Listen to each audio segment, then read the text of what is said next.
Welcome to the 9th episode of Forbidden Frames. Let's see what my challenge is now.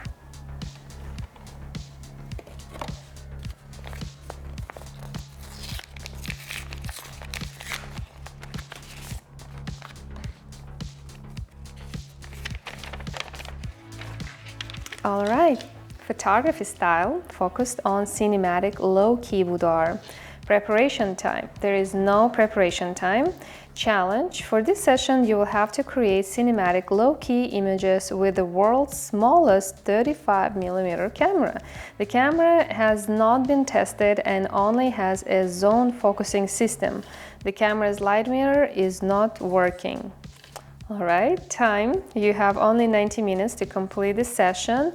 Equipment, Rollei TE and Sikonic light mirror. Film type, 35mm motion picture, black and white film, lighting, natural light. Model, for this session you'll have to work with an influencer model. Passing rules, you must have at least 3 images from the session to complete this challenge. If you fail the passing, you will have to create a cinematic boudoir online course, model for the session yourself, and give away for free. Wow. Alright, challenge is accepted. Let's see what we have here in the box. Ooh, and that is the camera. Wow, this is the smallest camera I've worked with. And Sikonic light mirror. Let's see if I can make boudoir photography history with Rollei TE or not.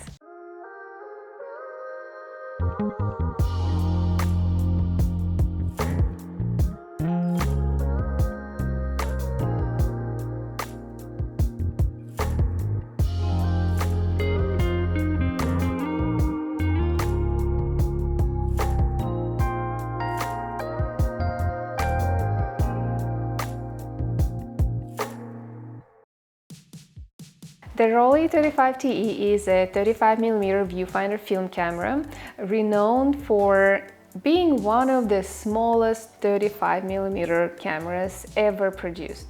It is a fully mechanical, manual focus camera with a built-in light mirror. The camera was released to the market in 1979 and production ended in 1981. It was designed by Heinz Waske, a German engineer. His innovative design for a compact 35mm camera was later acquired and produced by Rollei. Although Rollei cameras are typically made in Germany, some models of Rollei 35 series, including the 35TE, were produced in Rollei Singapore factory. So cameras manufactured in Singapore are often marked with "Made in Singapore" on the back. The camera is not widely associated with any famous photographers, but the Rollei 35 series has been favored by street and travel photographers due to its compact size and high-quality lens. It's typically popular among those who value portability without sacrificing image quality. The camera features a Carl Zeiss Tessar 40mm f3.5 lens renowned for its sharpness and optical quality.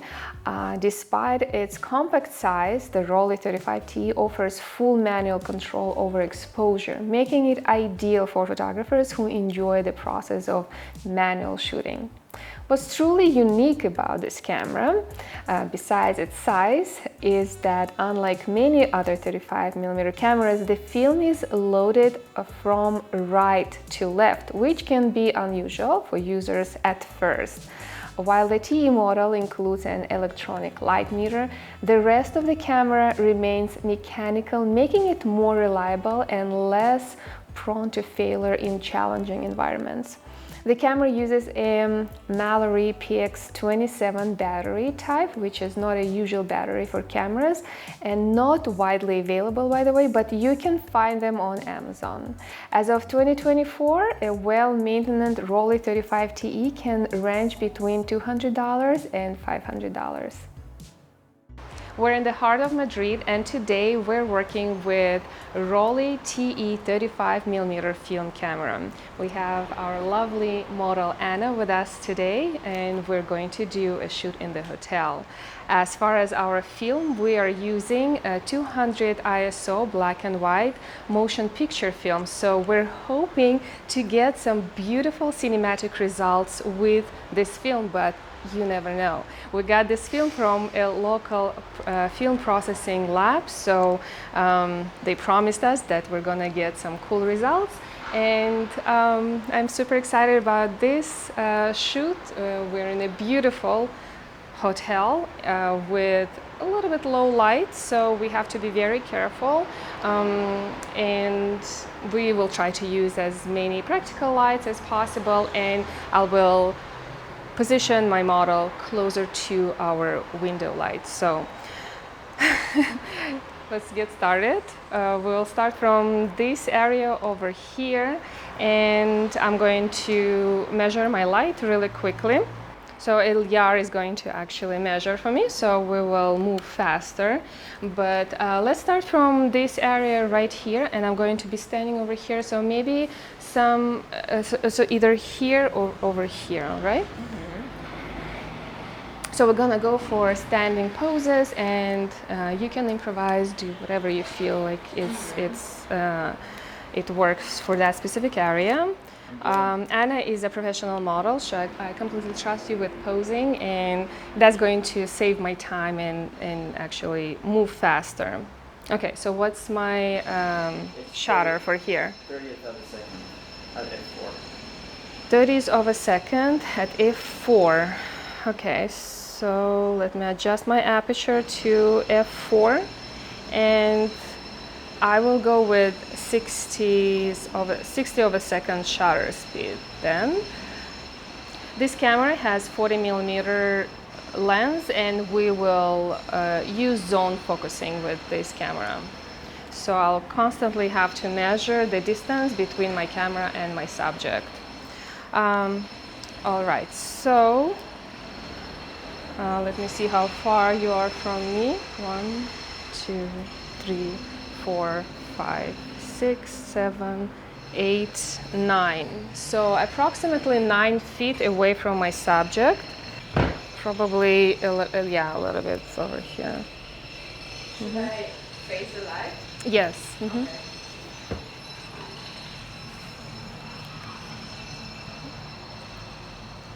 Yeah, so I'll be here. Okay. So I have to be very careful because every time depending how I grab the camera, my shutter changes. So let's keep it on 4, and let's rotate this to 8. Okay, so I have to be in between 7 and 9 feet. Or, yeah. So I hope this will work. Okay, I'm ready.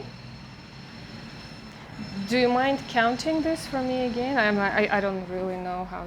Where's the stand? If I'm here. So yeah, this is another thing that we have to consider is the distance. It's about 10 and a half. 10 and a half.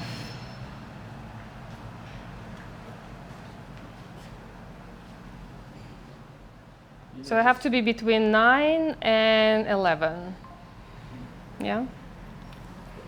Just make sure you're getting the background with all the depth of field and stuff. Because I don't see that you're Yeah. getting the background. Let's move over here. Yeah? Yeah, that's perfect. Yes, yeah, let's hide it. And that's kind of, You want something very like posy or more natural? What do you feel? I feel like for this specific place, maybe more posy. Okay. Yeah.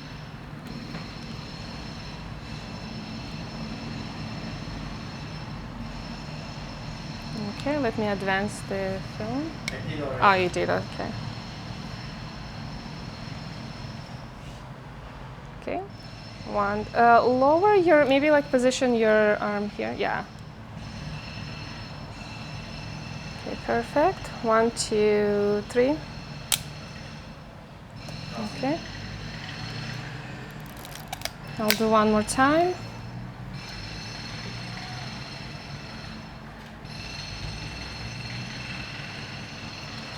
Okay. That's pretty. 1, 2, 3. All right. I love that. Just move a little bit to this side. So, and now if I am, oops. There is no way to lock it, right? No, you have to check it every single time. It moved. Let's retake those shots. I think it's closer. If I'm here, it's not going to be 10. It's going to be somewhere here.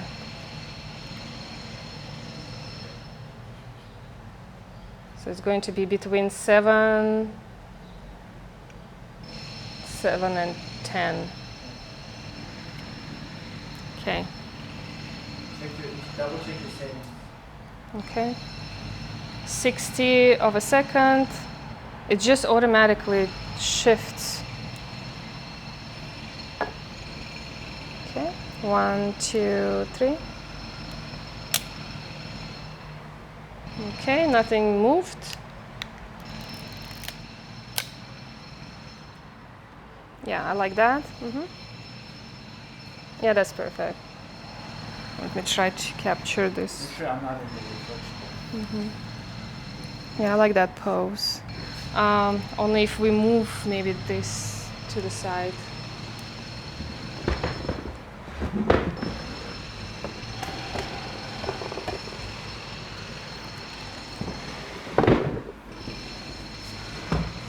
Yeah, that's much better.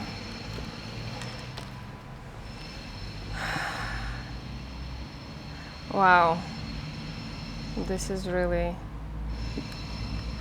dangerous. Yeah, your finger touched it, it's gonna shift.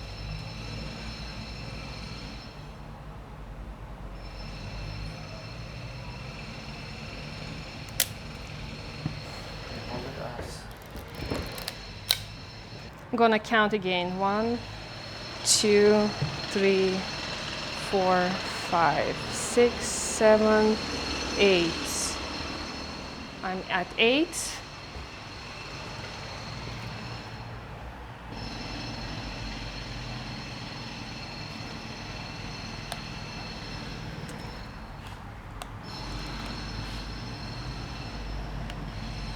I think your finger touched the setting. Yeah. Don't put your finger, your finger is touching the setting. Again? Yeah, just remove your finger completely. But then how am I gonna?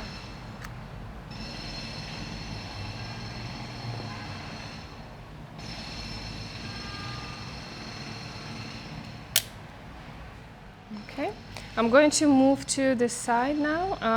Actually, before we move, let me do one quick shot, yeah, of you standing, yeah, like that. Perfect.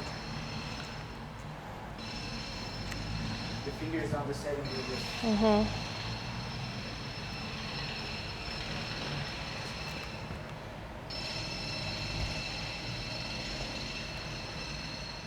Okay, I'm gonna count till 3. 1, 2, 3. Oops, sorry, I didn't advance it. One more time. 1, 2, 3. So this is a very small camera, but it's a little bit complicated as far as like getting it started. So you can't actually work with this camera until it's operational. So for that, the first thing you need to do is to pull out the lens and make sure that this is all the way out and in place. So we're gonna pull out the lens and then we're gonna twist it to the left. You're gonna hear a click. Okay, I don't know if you heard it, but that's the click. And now this camera is ready to work. So let's go over the features from the top. So right here in the left, you have your advanced lever or your cocking lever right here.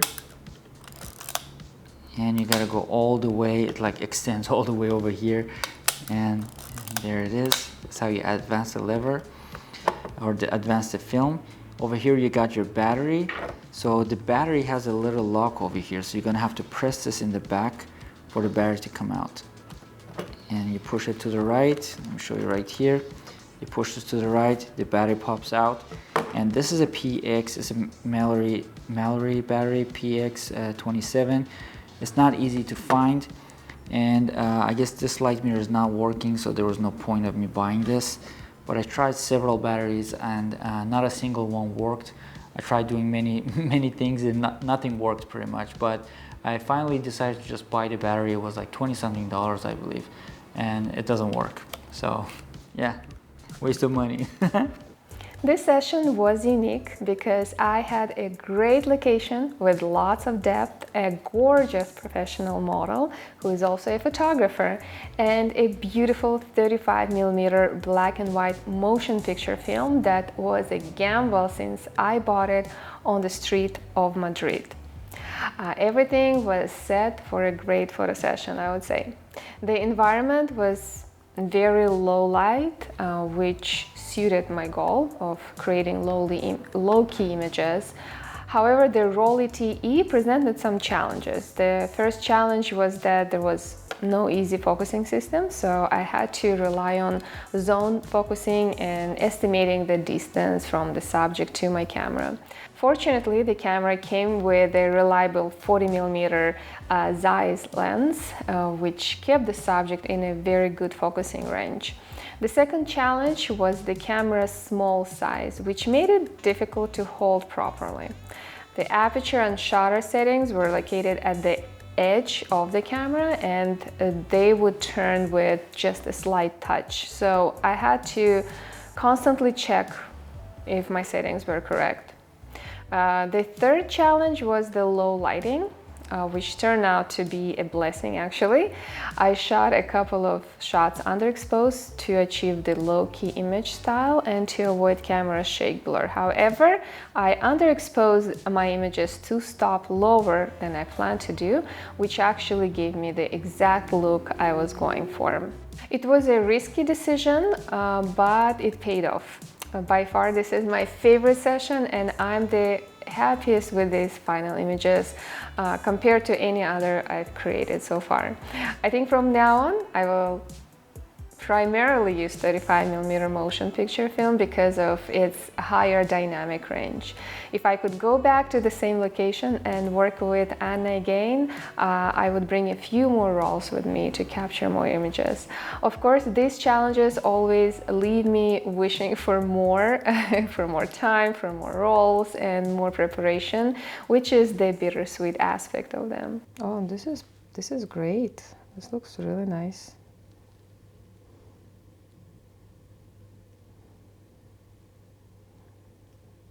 She looks so pretty. I think all the shots at the balcony, by the balcony, they look very good. And in focus. And in focus, yes. I'm very surprised. And the shot is good. Well, I'm pretty sure she's going to like those images, and Anna herself, she does photography with film cameras. I think she has 2 or 3 cameras that she is working with, and her photos are really beautiful. And her style, her framing, I told her that I was amazed by her photographs. Yeah, these are pretty cool.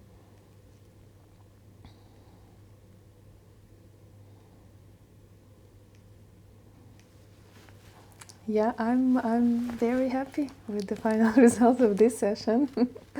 I think it's the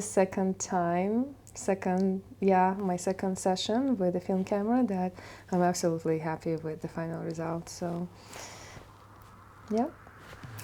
For this session, we spent $210 on the camera, $6 on film, $10 on processing and scanning, $20 on the camera battery that didn't work, and $200 for the model, $300 on flights from Lisbon to Madrid, and $250 on the hotel room. So the total expenses for this session was $996.